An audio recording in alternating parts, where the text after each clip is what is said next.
Assalamualaikum warahmatullahi wabarakatuh. Nama saya Amir Hasan Batubara. Di sini saya akan menjawab pertanyaan ujian tengah semester mata kuliah Sosiologi Keluarga.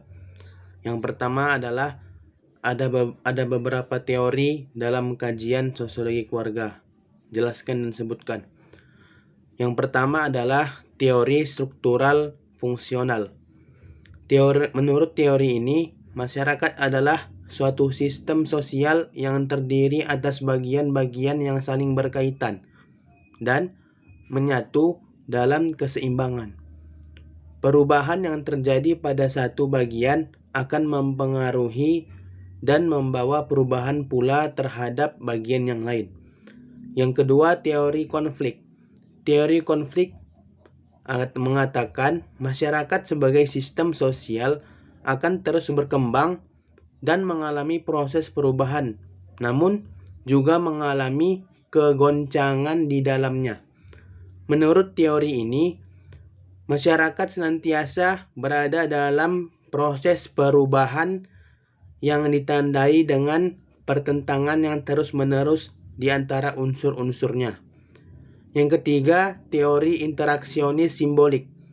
Usaha dalam memahami fenomena sosial dan interaksi alami menunjuk kepada sifat khas dari interaksi antar manusia. Kekhasannya adalah manusia saling menerjemahkan dan saling mendefinisikan tindakannya.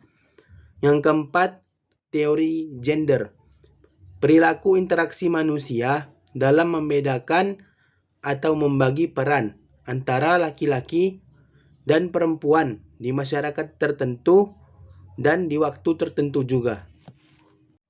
Selanjutnya, soal nomor 2 yaitu fungsi dalam keluarga. Fungsi yang pertama yaitu fungsi ekonomis.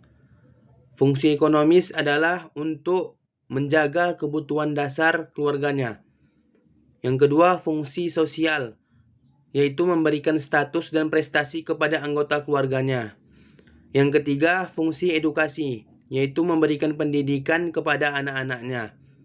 Yang keempat, fungsi keamanan, yaitu menjaga keamanan bagi anggota keluarganya. Yang kelima, fungsi reproduksi, yaitu memberikan kasih sayang dan melahirkan keturunan yang baik. Soal yang ketiga yaitu sebutkan faktor yang mempengaruhi perubahan individu. Faktor yang pertama yaitu faktor empiristik. Faktor ini mengatakan bahwa anak yang baru dilahirkan itu dapat diumpamakan sebagai kertas putih bersih yang belum ditulisi. Jadi sejak lahir, anak itu tidak mempunyai bakat dan pembawaan apa-apa. Anak dapat dibentuk sekehendak pendidiknya. Faktor yang kedua yaitu faktor nativistik. Faktor ini berpendapat bahwa perkembangan manusia itu telah ditentukan oleh faktor-faktor yang dibawa manusia sejak lahir. Pembawaan yang telah terdapat pada waktu dilahirkan itulah yang menentukan hasil perkembangannya. Faktor yang ketiga yaitu faktor konvergensi. Faktor ini mengatakan bahwa pembawaan dan lingkungan kedua-duanya menentukan perkembangan manusia. Aliran ini memadukan antara pembawaan sejak lahir dengan pengaruh lingkungan yang diistilahkan dengan faktor dasar dan faktor ajar. Selanjutnya soal yang nomor 4, yaitu ada beberapa teori perubahan sosial. Jelaskan. Teori yang pertama, teori evolusi. Teori ini terbagi atas dua, yaitu teori evolusi unlinear dan multilinear. Teori evolusi unlinear beranggapan bahwa perubahan sosial memiliki arah tetap serta memiliki tahapan yang sama. Lalu, teori evolusi multilinear memandang bahwa perubahan sosial yang memiliki arah tetap, namun nyatanya masing-masing masyarakat mengikuti tahapan yang sama. Lalu teori yang kedua yaitu teori siklus. Teori siklus melihat adanya sejumlah tahap yang harus dilalui oleh setiap masyarakat. Pada teori ini, proses perubahan masyarakat tidak berakhir pada tahap terakhir yang sempurna, melainkan berakhir pada tahapan kehancuran, kemudian berputar kembali pada tahap awal untuk peralihan. Teori yang ketiga yaitu teori fungsionalis. Teori fungsionalis beranggapan bahwa setiap elemen masyarakat memberikan fungsi terhadap elemen masyarakat lainnya. Perubahan yang muncul di situ merupakan suatu bagian masyarakat akan menimbulkan perubahan pada bagian yang lain. Teori yang keempat yaitu teori konflik.